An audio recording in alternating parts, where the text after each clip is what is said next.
I think we managed to shock a lot of people in Season 3. We finished the year 10-3, we had a 7-game win streak, we got a shutout victory, and then we won a bowl game over a ranked Tulane.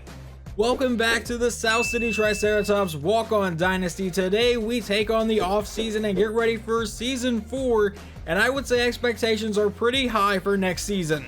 Before we can get into any of the off-season activities, we have to take care of one thing first, and that is the college football playoffs. I showed you guys at the beginning of the last episode who had made the playoffs. Well, this is how the playoffs played out. For the third year in a row, Georgia made the national championship, but this time they could not win. They fall just short of a three-peat, and Penn State will be the defending national champions. This will be your final top 25 poll. Penn State ranks as number 1, then Alabama, Michigan, UCF, Notre Dame, Georgia, Arizona, Texas, Appalachian State, and Toledo. That will finish off the top 10 here. Now for the rest of the list, I just want to scroll down until we find ourselves, and we will finish this season ranked as number 21. I highly doubt we will begin the next season ranked, but I can keep my hopes up for it, I guess. Now we get to jump into season stats, and I believe quarterback Curtis Burton came in the third game of the season, but then against Georgia I decided to make the change at quarterback. We did lose that game, but he showed me enough to become the starter, and he finishes pretty strong this year with 2,400 passing yards, 19 touchdowns, and then 8 interceptions. Quarterback Eli Cox finishes with 900 yards, 6 touchdowns, and 5 interceptions. Burton just added an element to the offense with his running ability that Eli Cox could not add, and when you're as bad of a team as this one is, we definitely need that ability at quarterback. And Curtis Burton actually ended up being our leading rusher for both attempts, yards, and touchdowns. I'm hoping next season he doesn't have to do that much. Jack Overrocker did miss a large part of the season with a torn shoulder. He finishes with 429 yards and 7 touchdowns. Both of those are an improvement over his freshman season. Running back Ryan Hill filled in pretty nicely. He got 286 yards and 6 touchdowns. Clint Barnes, he is still listed as a receiver, but I moved him over to running back because he had a pretty bad dropping problem, but he finishes with 177 yards and 6 touchdowns. And then quarterback Eli Cox, even though he's not that fast, still managed to run for 3 himself. We have our first official 1,000-yard receiver, and that is wide receiver Wesley McKinney, getting 54 catches for over 1,000 yards and 11 touchdowns. Josh Bain played pretty well as well, 53 catches, 746 yards, and 8 scores. Dustin Daniels, 600 yards and 2 touchdowns. Our tight end never caught a touchdown. I would have gotten that million-dollar question wrong. Lonnie Whitfield caught 1 touchdown. Overrocker never caught a touchdown this year. Sean Smith, one of our defensive backs that would randomly come in at receiver, got a touchdown, along with 10 catches for 163 yards. Middle linebacker Bo Hicks came in. I believe he's our third string tight end, or maybe our backup tight end, but either way, he ended up catching a touchdown. And then defensive back Adrian Jordan caught 1 pass for a 16-yard touchdown. I remember this happening, but I cannot tell you what game it was. And this year, leading the team in drops is wide receiver Wesley McKinney. He definitely had the most targets, which is probably why he has the most drops, because I believe Josh Bain had the second most targets, and he has the second most drops with 7. We actually have a tie for our leading tackler this season. Rich Hall, who is a corner that I believe I lined up at safety most of the year, got 73, along with our starting middle linebacker Kellen Rice. Now for most tackles for loss, that goes to Rice, backed by Isaiah Sims with 15, Mike Snyder got 10, and then most sacks goes to Michael Starks, who came away with 6, Jalen Shelley got 5, Mike Snyder got 4, Mickey Williams got 3, Derek Robinson got 2, Isaiah Sims got 2, and then Chris Scott and Kellen Rice both got 1. And leading the team in interceptions is defensive back Adrian Jordan, who caught 3 this year. Alvarez caught 2, Edwards got 2, and then Rice and Isaiah Sims both got 1. Well, I attempted the most kicks that I have so far in this series this year, but I only attempted 7 of them. Our kicker has still not missed, but I am recruiting a new kicker because his range is not that long. You can see the longest field goal we've made is 42 yards, and I'm pretty sure I was scared to kick that one. Well, it is pretty cool to see Curtis Burton here in the top 5 for quarterback rating, but the number 1 goes to James Lowry, the quarterback at Oklahoma, and then most yards goes to David Johnson, the quarterback at Penn State. Most touchdowns is a tie between the quarterback at Boise and then David Johnson once again at Penn State. And the most interceptions thrown goes to Jackson Duffin, who threw 18, and Jamal Ricks, who also threw 18. The most accurate quarterback this season was James Lowry at Oklahoma with 74% of his passes completed. Bubba Milosevic at Georgia completed 72. We actually played both of these guys. We did beat James Lowry though. And then Notre Dame completed 71% of his passes. Sean Chase at Washington 71. But we do see Eli Cox here at 69% and Curtis Burton at 66. So both of our quarterbacks do make the top 10 there.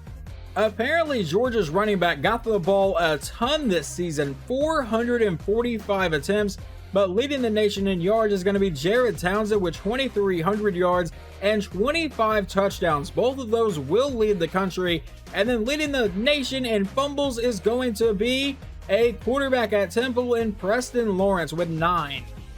The most receptions goes to Brandon Jackson, a receiver at Rice. He caught 93 passes. The most yards is Brandon Harris, a receiver at South Alabama with 1,300 yards.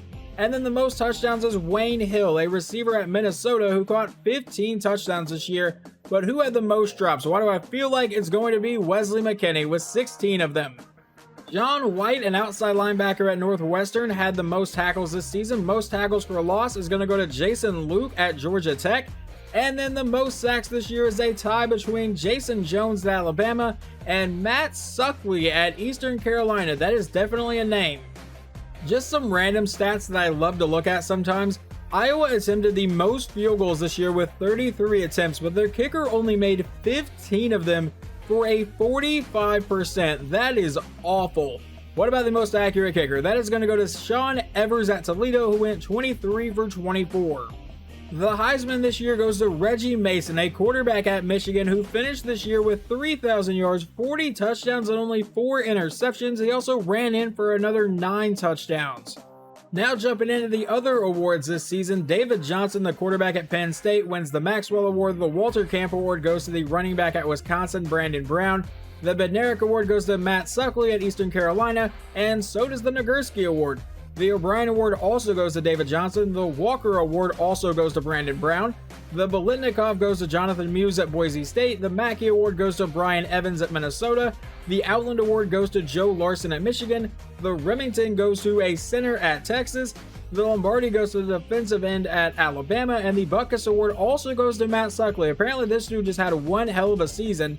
The Thorpe Award goes to a defensive back at Notre Dame, and the Groza Award goes to a kicker at Georgia. Then finally, the Guy Award goes to the punter at Utah, and I think there's only one more. It is the Jet Award, and that goes to Tony Richards at Texas A&M. Now, I could be wrong here, but I don't believe there is an all-conference list for the independent schools because obviously they're not part of a conference, but there is one in NCAA 14. So Wesley McKinney lands on the first team for the all-independents. Let's see if we got anyone else here.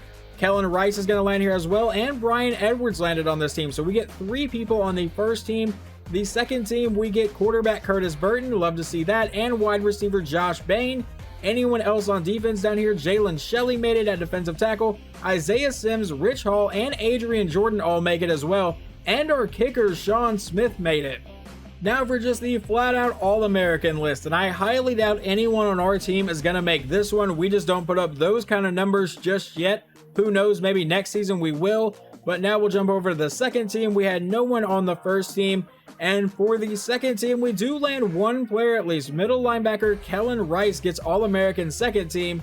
And then we have the All-Freshman team where we do see wide receiver Josh Bain. Anyone else make it here? We started a lot of JUCO transfers, but Rich Hall will also make it here at corner even though he mostly played safety. We may move him to safety in the offseason. We'll see exactly how that goes. The final thing to look at before we jump into the official off-season part of this video is the list of bowl game results. I always like to do this just so you guys can try to follow your favorite teams from real life or any other teams you're interested in. If you see them show up, just pause the video real fast and check out the final score, and then obviously we'll end on Georgia and Penn State's national championship, which shows 30-10 at the top of the screen, but the playoff bracket and the date result part on the right side of the screen right now both show 27-21. This will be the first season where I should not get fired though, so I should not have to recreate my coach, which makes a lot less work for me. But now let's officially jump into the off season of this video. At the coach changes screen, we can see that we did not get a contract extension, but our defensive coordinator did. A little bit interesting, but we do have a new offensive coordinator because our old one left for a new job. So let's go figure out where he went. It appears that our offensive coordinator Kevin Johns has taken the job at ULM because their coach retired after he went 1-11. I guess that's one way to go out. The next thing up is the players leaving stage, and as we go in there, you can see we have nobody here. We had no seniors on the team, and none of our juniors want to leave this season, so we get to return everybody unless I have to cut them later on. We do have a new transfer request though from defensive tackle Paul Thomas. He wants to come over from North Texas. What do your ratings look like? I mean, we're probably going to take you anyway. 68 strength, 63 block shedding. You're not very good. You're only a 52 overall, but we will go ahead and take you for now at least. We are now at the recruiting stage of this video, and if you need a reminder, we currently have 85 recruiting points, and I will tell you right now, we are probably not going to use all of them because I was not scouting like we would have a ton of points this season. I did not expect to be that good, but I've definitely found some pretty nice players. Let's start down here at the bottom with a 71 overall athlete and a JUCO transfer for Ed Edwards. He comes in with 86 speed, 74 hit power, 73 man coverage. He can also throw the ball. He has 95 carrying. I think he could play a lot of positions. I'm excited to get him as only a 2-star athlete. And then Donald Johnson, a 65 overall athlete. We'll see if we can find a spot for him. Matt Miller, a 66 overall tackle. But I am really excited for Jason Newby, a 75 overall defensive end, a 3-star player, coming in with 78 block shedding, 80 speed, 76 tackle, 83 hit power, 81 pursuit. I think he is going to be a monster for us. We also got defensive end Corey Evans. He's only a 60 overall. He only has 59 speed, which does concern me, but he does have 72 block shed, 74 tackle. I think he could develop into something pretty nice, but he's never going to be speedy. We also have a 62 overall tackle in David Watson, a 1-star recruit. Then we have athlete Adam Watkins, a 3-star JUCO transfer with 92 speed, 71 catching, 77 route running. He could be a brand new receiver for us. And then we have Tyler Anderson, another JUCO transfer, another 3-star. He has 88 speed, 71 catching, 70 carrying. I think he could be a pretty solid receiver or running back. But now for the rest of the guys that I'm going after here. First, I will cover the guys that I'm not throwing any points into. Wide receiver James Brown. He's been on our list the entire season. If we can get him, great. If not, I'm not going to be too hurt, which is why I've thrown no points into him. And then defensive backs Phil Ross and Adam Hayden. We're leading both of them by a bit, which is why they have not been offered any points at all right now. Then we have wide receiver Patrick Marquardt or Marquette. I'm not real sure how to say his last name. We'll figure that out if we land him. We are ahead by a lot here. A 72 overall, 3-star receiver, has some okay ratings, another guy that I think can develop into a big weapon for us.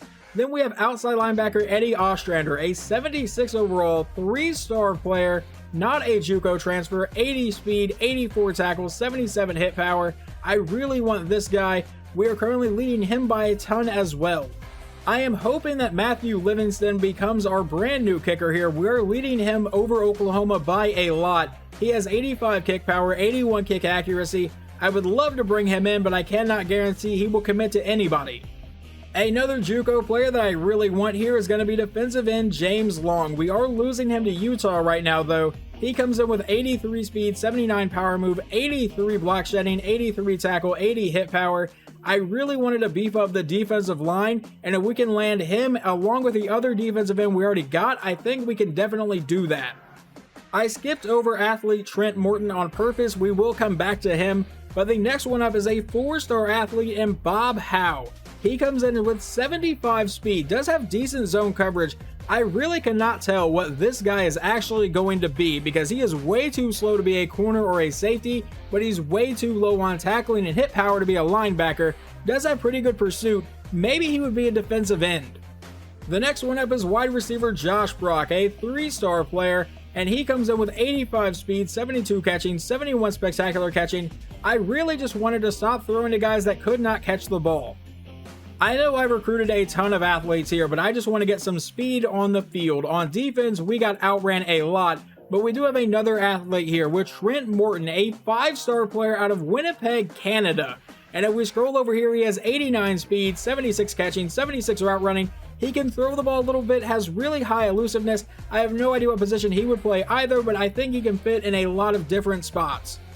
I have no idea currently how many of these players we have a realistic shot at landing, but let's advance to the next stage and see who is now going to become a member of the South City Triceratops.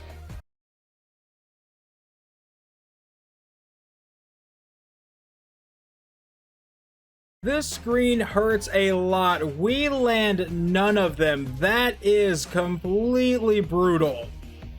I cannot believe I got none of those guys. So we are just going to bring in these guys here. I believe they only tally up to 24 points. So yeah, we don't even use half the points we could have. But let's see how close we were to some of these. Not even close to Josh Brock, Bob Howe, Trent Morton. Yeah, we ended up negative 4,875. We stood no chance there. James Long, I guess we were kind of close to. Adam Hayden, we weren't close at all. Phil Ross, we weren't close. Yeah, we weren't really close to any of these guys. James Brown, we were still kind of competing there. But then Matthew Livingston and Eddie Ostrander just decided to not go to college, I guess. 2 3-star players that don't sign with anybody, even though we were leading them by a lot. That's completely fine though. We're going to take the players that want to be here at South City and build the best team we possibly can. And now we have 4 new athletes to this team, and we need to figure out what the best place for them is going to be. The first one we're going to decide is Adam Watkins. With his 92 speed, 97 jumping, he cannot cover it all, so we cannot play corner. He has 71 catching, 73 spectacular catch, 71 catch in traffic, 77 route running. Let's see what positions he is actually going to line up at here. Well, we know he can't throw the ball. He's a 76 overall running back, a 76 overall wide receiver, and then from there, I think that's the only 2 positions he can really play. And I'm really tempted to just move him to wide receiver, at least for right now. He may stick there, he may not. Let's figure out where the other athletes are going. But for right now, Adam Watkins will go to wide receiver. The next one up is Tyler Anderson with 88 speed, 84 acceleration. He cannot cover at all with 40 man coverage and 35 zone coverage. He has decent catching stats, so it's probably another running back or wide receiver situation. Well, he cannot play quarterback at all. He would be a 76 overall running back, a 74 overall receiver, a 70 overall tight end, but at 6 foot tall, 230 pounds, that's not what we're doing, and it does not look like he can line up anywhere on defense. Well, looking at the running back room, Jack Overrocker has missed a bit of time in both seasons that he played, and behind him, Ryan Hill did play pretty solid last season, but with that 70 speed, it really does not hold up. Even if he breaks away into open space, he's probably going to get caught. So I think we're going to go back over here and make Tyler Anderson officially a running back. The next one up is Ed Edwards, who comes in with 86 speed, 85 acceleration. He can actually tackle, has 73 man coverage, 72 play rec, 81 zone coverage, 70 catching, 80 spectacular catch. I think we're just going to go ahead and make this guy a defensive back somehow. But let's see, he's going to be a 71 overall quarterback, a 73 overall running back, a 71 overall receiver, and now head back here. He is a 75 overall free safety, a 73 overall strong safety, a 68 overall corner. We're going to go ahead and line you up at free safety. Now the final one is athlete Donald Johnson with 85 speed, 83 acceleration. He can kind of play defense, 68 tackles, 61 man coverage, 67 zone, but I think he would be a lot better at wide receiver, and that's exactly where we're going to put him. He is a 71 overall true freshman receiver. I do love to see that too. I was looking through the rest of the team here, and I believe these 2 guys actually ended up on the team, but I did not recruit them. Fullback Pete Nichols, who was a 1-star recruit. I don't know if you'll make the team. If I don't have to cut anybody, you might slip on here. And then defensive end Matt Johnson. Obviously, these don't really matter in the points because I didn't use a ton of points this year. I will be setting up the recruiting board a little bit better next season, knowing we can actually win games now. Now time for my favorite part of the offseason, the training results. It's time to see how much better or worse everyone got. The first position up is quarterback, and Eli Cox is now a 77 overall. Curtis Burton is up to a 74 overall though. Obviously Burton will be our starting quarterback. I feel like he more than earned that last season. He even gets +1 to speed and 2 to acceleration, but let's see if he got any better at throwing the ball here. For throw power, he gets +1 to an 82, and throw accuracy, he gets +2 to go up to a 74. At running back, Jack Overrocker is now a 77 overall. Let's see where he got better. He got +8 to trucking, 1 to elusiveness, +6 to stiff arm, 4 to spin move, 6 to juke. He is now up to a 93 juke move, +5 to catching. His carrying remains the same. I think Overwalker got a lot better though. At wide receiver, Dustin Daniels, who started as a walk-on freshman. He was a part of the original team. He is now up to a 76 overall. He has developed nicely in his career. Wesley McKinney is up to a 73, Baines up to a 69, Whitfield's up to a 60. But let's see how much better these other attributes got. The main thing I want to look at is catching, route running, stuff like that. Dustin Daniels can't get any better at catching. It was a 99 last year. Whitfield's a 73. I am sad to see McKinney does not get any better at catching the ball though. He did get some more catch in traffic, but then Daniels got +8 to route running. So that is obviously big for him, and we'll see how well these new receivers fit into the roster. Manny Hughes, our tight end, goes up to a 71 overall, up to a 98 awareness. That might be bumping his rating up just a little bit. I do want to see what his catch rating now is. It is a 74. I scrolled right past it up to an 82 route running. Well, not good that none of our left tackles got any better. They actually both lost points here. Left guard's a 71. Center drops 2 to a 62. That is not what I want to see from Mark Whitaker. Right guard gets +2 to a 69, and right tackle gets +3 to a 77. I will try to focus more on scouting offensive line and recruiting offensive line this next season, because as you can see here, this guy's a junior, our center is a senior, our right guard is just a sophomore, which is nice, but then our right tackle is a senior. Mike Snyder, going into his final season, is now a 51 overall. At right end, he loses 2. Defensive tackle, though, Jalen Shelley gets +4. That is really nice to see. Can we check your block shedding? How much better did that get, if it got better at all? Tackling got up +8, power move +8, finesse move +1, block shedding remains the same, but now Mickey Williams is up to a 70. Obviously, we recruited some new defensive linemen, so we'll see how they fit into the team here as well. At outside linebacker, hopefully Michael Starks can actually return to being an outside linebacker. He had to play defensive end a lot of last season, but he goes up to an 82 overall. Middle linebacker Kellen Rice goes up to a 78. Right outside linebacker Isaiah Sims goes up to a 75.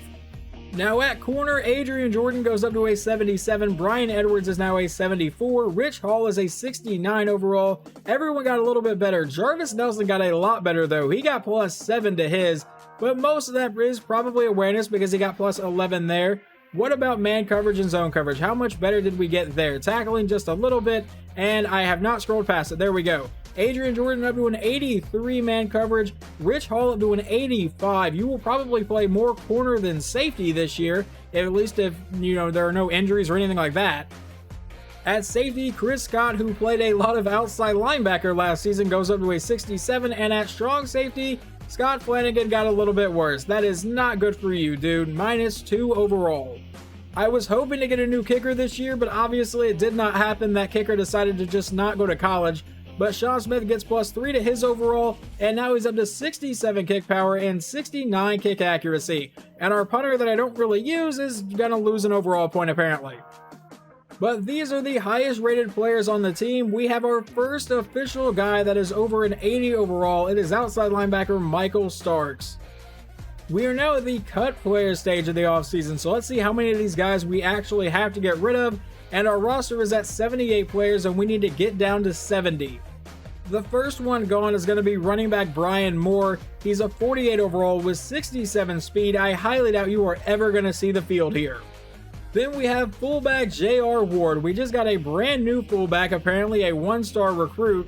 I don't think Ward is really going to see the field at all as a 44 overall. I don't really use the fullback that much anyway. Defensive end Brandon Beck is a redshirt junior, and I don't believe I've ever said his name in this entire series, so he is gone. We actually have a couple people here at defensive tackle to cut. The first one's going to be Cedric Hemphill, and then Richard Booth.